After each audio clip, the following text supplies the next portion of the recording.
Hey guys, welcome to the We Need to Calm Down podcast. I'm Devon. And I'm Joe. And this is a show where we talk about all things Taylor Swift. That's right. This is a show where two friends finally get to let their dedication to their Lord and Savior, Taylor Swift, Queen of the Seven Kingdoms. That's an old joke. Fly. That's an OG joke, yeah. That's an OG joke. We'll be discussing everything from song breakdowns, Taylor news, and our insane fan theories. So what's going on with you, Devon? How you doing? I'm good. I'm waiting for sushi. We're getting some sushi delivered soon, so I'm kind of balling out, you know. I need to try sushi again. I really do. You do. It's so good. What do you recommend if someone was too afraid to eat a Philadelphia and or California roll? That's what concerns me. Do you like avocado? I think I like guacamole. The fact that that's a loaded question concerns me. You're the one that asked it. What do you mean? No, I know. I'm concerned because you're such a picky eater that if you don't even know if you like avocado, I have never had raw avocado. I've only ever had guacamole. Do you like sweet potatoes? I hate sweet potatoes. God. They are an affront to the potato. So if you don't like a California roll, you don't like an avocado, you wouldn't like an avocado roll or a sweet potato roll. You like chicken tempura, which is like the weirdest thing to like. Sweet potato rolls? Yeah. Why? For the hell of it, I want you to try eel roll.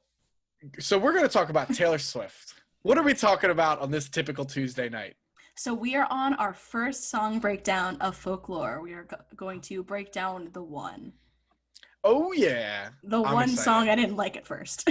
Yeah, you suck. One quick note I want to go on, a little bit of a brief aside before we get into the song breakdown. Me and Devon have been having meetings and texts and conversations left and right, trying to figure out the best way to tackle this album. Mm-hmm. This is the first time that we're actually going through the rigmarole of having this podcast while there's a new release out. So we're trying figure out the best way to see how we want to get content to you guys. So a couple of things that we've kind of decided to do is we've decided to update our posting schedule a little bit. We're still going to be posting every typical Tuesday night, but we're going to actually add an additional episode every other Thursday, starting today, of course, because this one posted on a Thursday, in order to get the song date breakdowns for everyone out as soon as possible. So it's going to be we've kind of figured out the right way that we want to do it. You'll see the final product as we start releasing these episodes. But yeah, I think we have a good system down. We just don't want it to be, 16 weeks of just song breakdowns and then we're 2 months later and it's still going to be relevant because it's Taylor Swift, but we just want it to get the content to you in a timely manner. Yeah. 16 weeks of nothing but song breakdowns. One, doesn't allow us to have any fun content that isn't about a song or theories or anything like that. But it also 16 weeks is 4 months. That's so long. Yeah. So this should help give us some leeway to throw in some fun content that's not specifically about one in-depth song. Exactly. But while we're doing that, let's talk in depth about The One. Yes. So some quick facts about the song. So the song comes in at 3 minutes, 30 seconds. It is the opening track off of this album. And right away, there's a little explicit tag, which kind of threw everyone for a loop. They're like, whoa. So, I remember when we downloaded it, when we went on Spotify and we were like, wait, why are there explicit tags on these songs? Mm-hmm. Right off the bat. It's the second use of the word shit in her discography. It was written and produced by Aaron Dessner from The Nationals. He's never collabed with Taylor before this album, but this is not the last time he will do it. Wait, you say written and produced. Did Taylor write any part of this song, or is it all? Okay. Yeah. So when I'm always gonna say written, produced in part by Aaron Dessner. He produced it. She didn't produce the songs, but whenever it comes to writing, he's just like a co-writer. Oh, okay, that makes sense. I was like, wait a minute, there's no way Taylor didn't write the songs. No. How dare you? And then some of the credits on there include there's percussion, there's synthesizer, there's violin, viola, synth bass, mellotron, electric guitar, acoustic guitar, and piano. So right off the bat, you know that this album and this song are going to be acoustic heavy. It's which we'll get interesting. into later when we talk about the music This behind. is the second time I'm hearing the word mellotron on this episode, and It's I'm like a gonna. kind of keyboard. Yeah, yeah. Oh, I remember from the first time. You never forget when you hear about a mellotron. Okay. Um, let's go into some context. So this is the opening track. Mm-hmm. It has this weird relationship when I think about like the one, it kind of has a sense of longing and like kind of reminiscent, which you'll see throughout the album, but it kind of feels like I Almost Do, where it's like you're thinking back to like what could have been if we tried, and you know, if you were the one, like how would that be? And with I Almost Do, it's like I almost went back to you, and every time I don't, I almost do. It's a similar feel for me.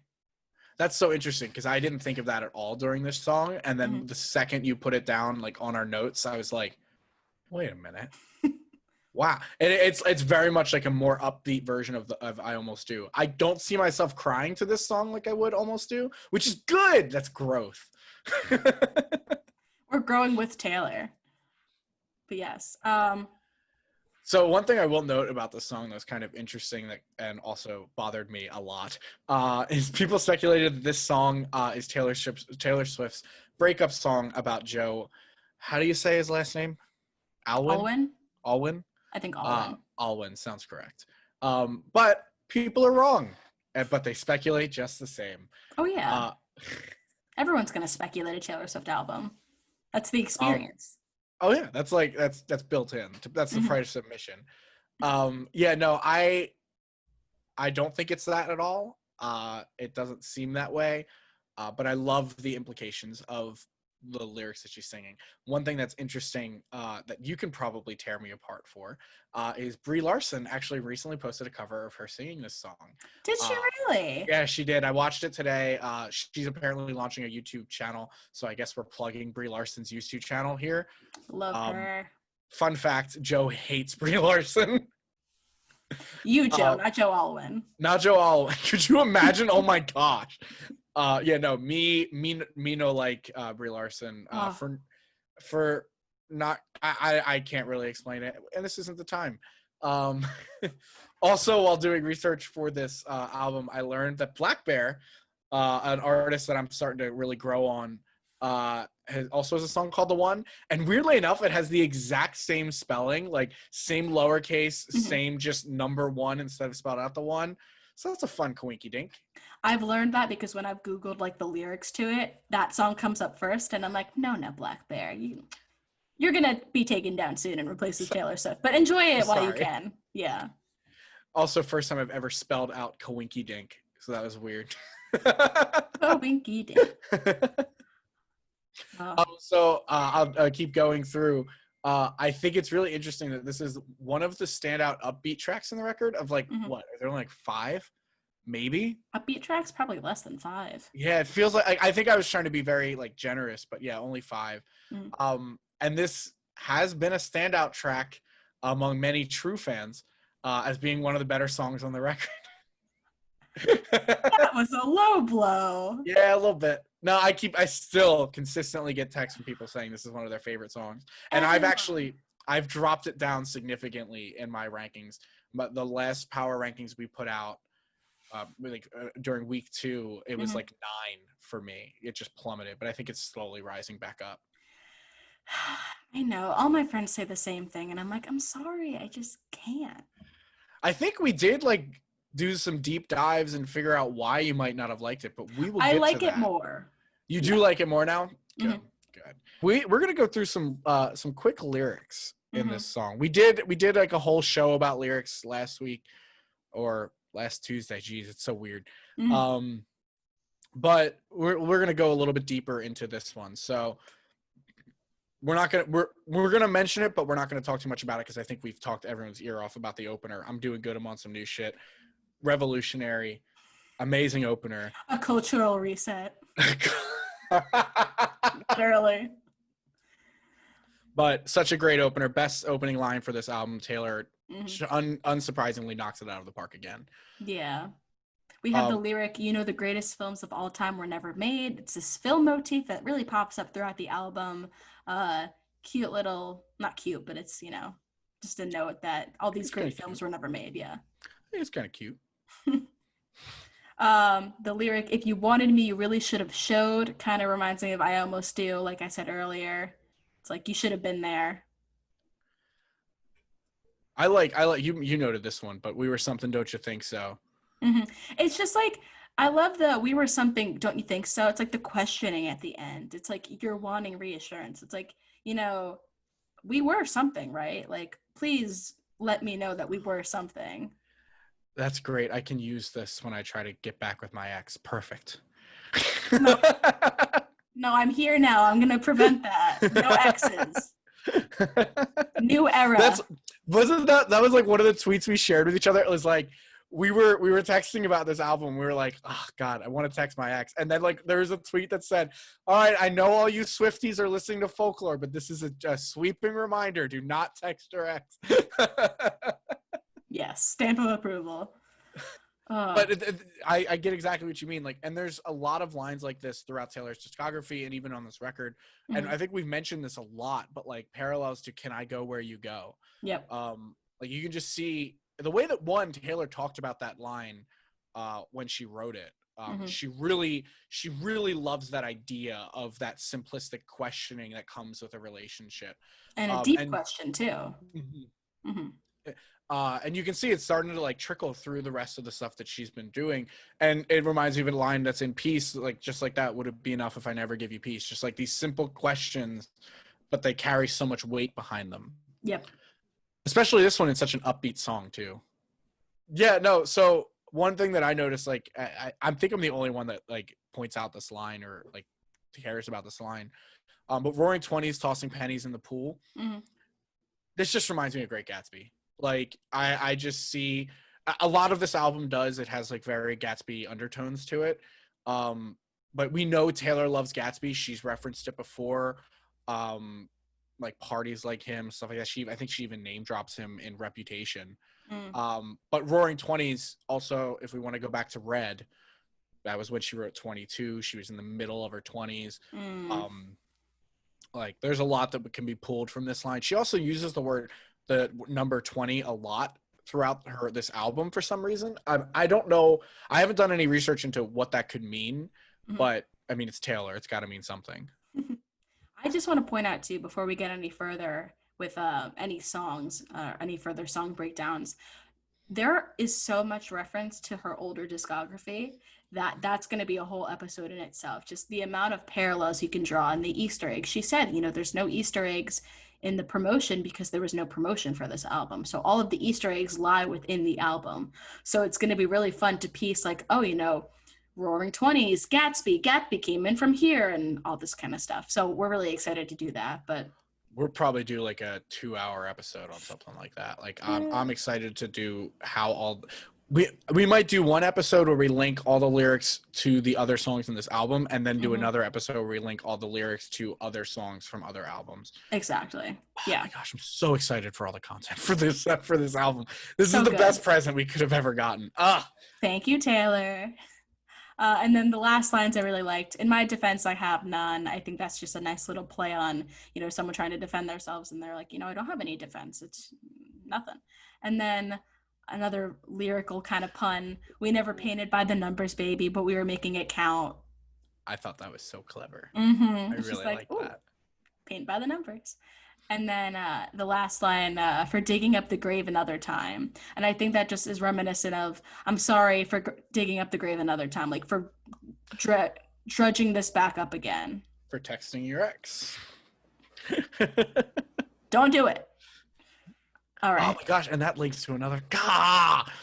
Another Sorry. song. Yep. It's just all linked. It's all. I feel like that It's Always Sunny meme where it's just like it's all connected.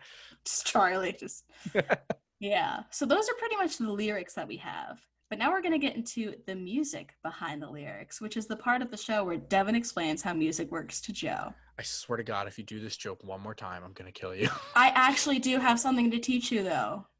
Okay. Legitimately. Okay. So we're going to start off. The song is in C major, and then it's 140 beats per minute. And Joe at first did not know what beats per minute was. He used 60 separately. Technically, I know that it means like how many beats. Like I get the concept, Mm-hmm. but like for some reason I can't figure out like what the. I don't want to sound stupid, but I feel like I am. Okay, no, you're not stupid because it makes sense. And when you think about the BPM, how many beats per minute, it doesn't necessarily negate. I mean, it kind of does, like how fast versus slow a song is, but it's how many beats. There's more beats, meaning that there's just more going on. Mm. So the lowest one on the album was Exile. And then the fastest one is Peace. So we're going to use those two as a quick example. So beats per minute is counted by using your time signature. So most songs are in 4/4, most traditional songs, which is 1, 2, 3, 4. And that's how you calculate how many beats in a measure. There's 4 beats in that measure. So Mm-hmm. that's 4/4. Then when you have a song like Exile, it would be like, I can see you standing, honey. And then so the movements I'm making with my hands, I'm going to do with snaps, but I'm going to do it back here so the mic doesn't freak out. But you would count the beats for Exile. So it's like underneath like those bass beats, which is, I can see you standing, honey, with his arms around your body. And you notice how it's like slower. Meanwhile, Mm-hmm. with Peace, it would be trying to think of a good line to start it with. Would it be enough if I could never give you peace? That's the thing. It's just I'm nuts to me coming because to think you're Peace coming doesn't. gone. It Oh doesn't. wow! Now I hear it. Yeah. Suddenly the summer is clear. I never had the courage in my conviction. But it sounds like when you listen to the song and you don't really think about the beats per minute, it sounds like a slower song because of the Yeah. instrumentation. And it just, So I was gonna say, like, it's if all if you had to give context. me, like what was the highest beats per minute on this record, I would say easily say The One or Betty or something like that. But I would Mm-hmm. never guess Peace. I thought The Um. Last Great American Dynasty was going to be the highest Mm, one because it sounds like a very fast pace, but yeah. Peace would not be my first guess. Mm-mm. But But yeah. 140 for this one is still up there Mm-hmm. in terms Exactly. of the overall record. Yeah. So now we're going to talk about the actual music. I just wanted to get those quick facts out there. So trying to think of bum bum, like the beginning, there's just a simple F chord to C chord. It actually doesn't even start with drums yet. It just starts with those 2 piano chords, just F Mm-hmm. to C and F to C. And then these little guitar strums like dur, dur, dur. And then there's a synth bass that comes in. The song is in C major. That's what Joe contributed. Oh, you just repeated the same things. I said this already. But yeah, so it's just like a very simple song, very groovy, just dun, dun, dun, dun. And then the first time we get a different chord is the greatest films of all time were never made, which is this D minor chord, and it's a minor chord, so it kind of like shifts the tone a little bit, and it's right before that transition into the pre-chorus. And like you think about the song, the greatest films of all time were never made. It just kind of like dampens the mood a little bit, and then you reminisce and you're back to that F and C chord. Um, and now that I was actually looking and like listening to it over and over again, looking at the chords, I'm like, why don't I like this song? Because it doesn't sound like, at first I thought that the chords didn't make sense, but it does. The chords do make sense. And it's pretty much the same instrumentally until we get to the chorus. And then you have these strings like the violin, the viola, the cello, just kind of like come in like very softly. And you get this like ambience that kind of builds around it, but it's very slight because I didn't notice it until I listened to it multiple times. And that's why I think it sounded weird to me. What is that face? So are you saying that you were wrong? Was that it the entire time? You're No, just like, actually, there's another thing, but okay, I'll never miss a point to point that okay. out. This is something that I don't know if I've ever said this on the podcast in an episode that has come out yet. Mm-hmm. But for an episode that we did that is now on the cutting room floor because of folklore, I did a lyrical analysis of All Too Well. And one of the things that I've noticed and that I'm beginning to notice more and more and more and more in Taylor's work is in All Too Well. And let me see if I can pull up the lyrics. And I'm sorry I'm going off on a tangent and completely hijacking your specific section of this thing. And I'm very, very, very sorry for it. And I hope you forgive me. But in All Too Well, you see the first stanza says, I walked the door with you, the air was cold. All right, cool. You're with someone. pretty positive line. Something about it felt like home somehow, really positive line. Left my scarf there at your sister's house, still pretty positive, and you still got it in your drawer even now. Ooh, little sad. Sweet disposition, wide-eyed gaze, positive. We're singing in the car, getting lost of state, positive. Autumn leaves falling down like pieces into place, positive. And I can picture it after all these days, negative. She does this, and if you go through the rest of the song, it follows this exact same pattern of she likes to end stanzas on a negative and then go back to a positive and then end on a negative, go back to a positive, end on a negative. And you going through and saying like, the greatest films of all time were never made. I'm doing good. I'm on some new shit. Been saying yes instead of no. Thought I saw you at the bus stop. I didn't though. Sad. Like, oh, sorry. I had a brief No, it's good. It's a good lyrical analysis of that. I'm sorry. And it pairs up nicely with that music because those chords do change sometimes. And then you have the part where she says, I guess you never know, and it's another day waking up alone. And at the beginning of that line, you have just like that simple piano, everything else cuts out. And I will always say, whenever you're mixing a song, you should always have this one part of silence because it makes everything else sound louder when you bring it back. Kind of like how, well, when Jack Antonoff was talking about a bridge, like you just have this simple piano, and then at the end, waking up alone, all of a sudden you have the strings just kind of like swell up to the chorus, and it's all very subtle. Like it isn't a big production type of number, but it's just these little things that add up and really just make this ambiance in your head.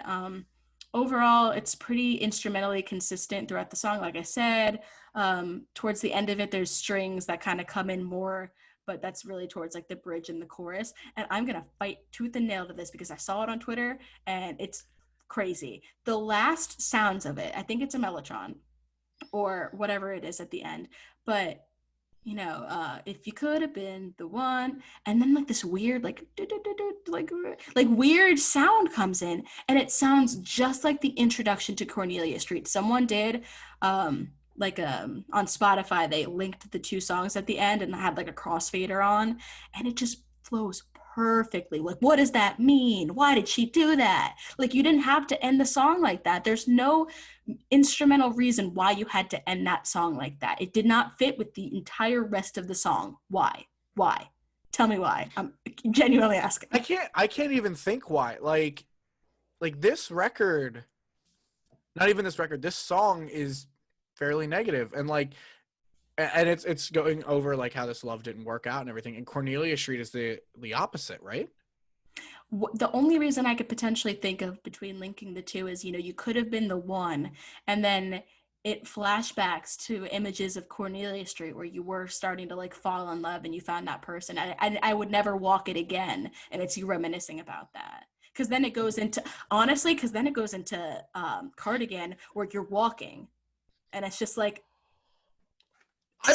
I said that at the beginning of this. I was like, I'm like, why does Cardigan start with walking? Like, I can't figure that out. You're in the beginning of a flashback. How does I gotta look up Cornelia Street real fast because I gotta admit, like, I don't know much about that song off the top of my head. All I know starts with we were in the back seat.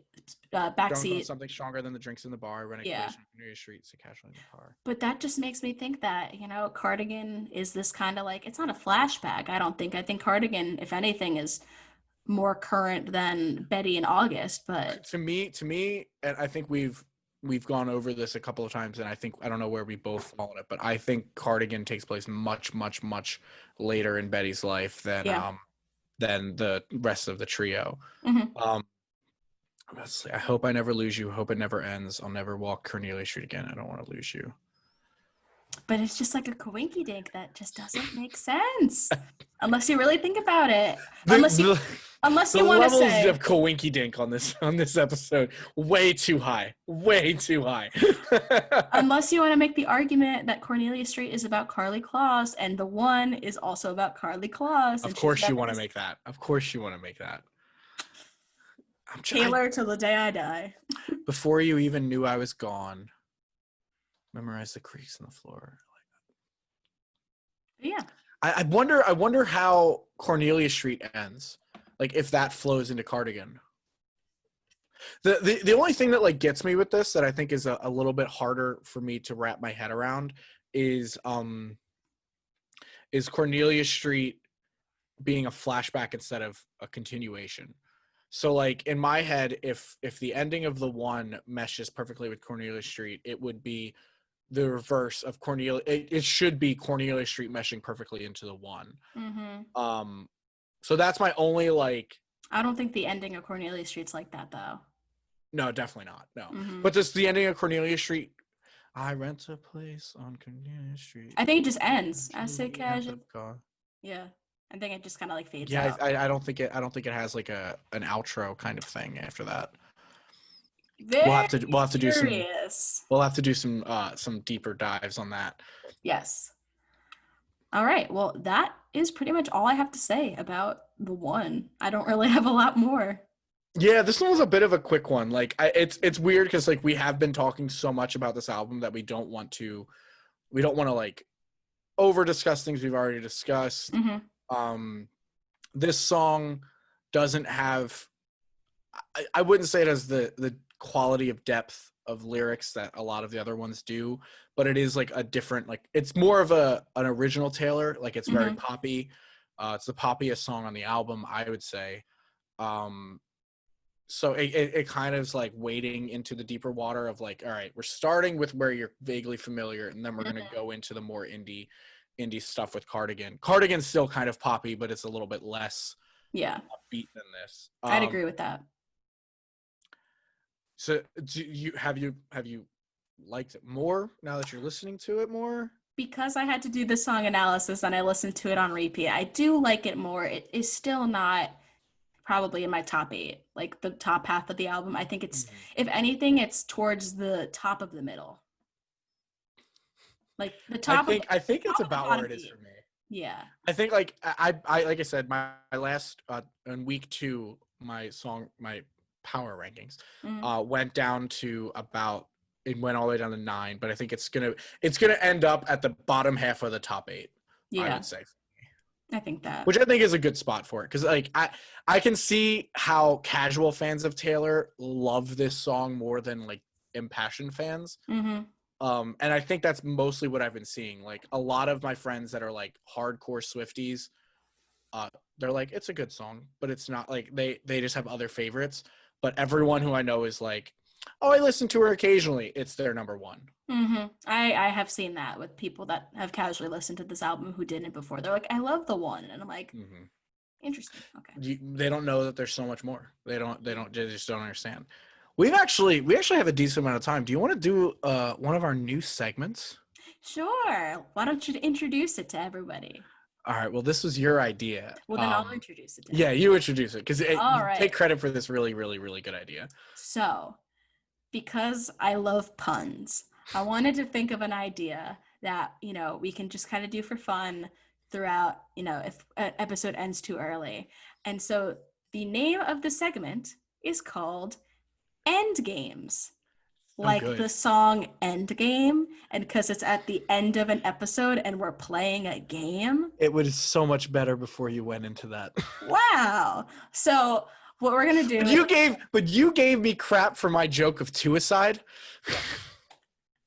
Yes, that's still awful. Yeah, it's pretty bad.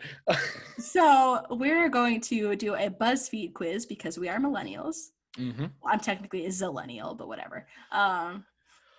But so Joe, why don't you tell me the one that you picked out? All right, so I'm gonna do one. This is mostly gonna be just for you. I think Okay. it'd be more. I think this is more of a we both can't do it. Mhm. One of us do, or one of us has to.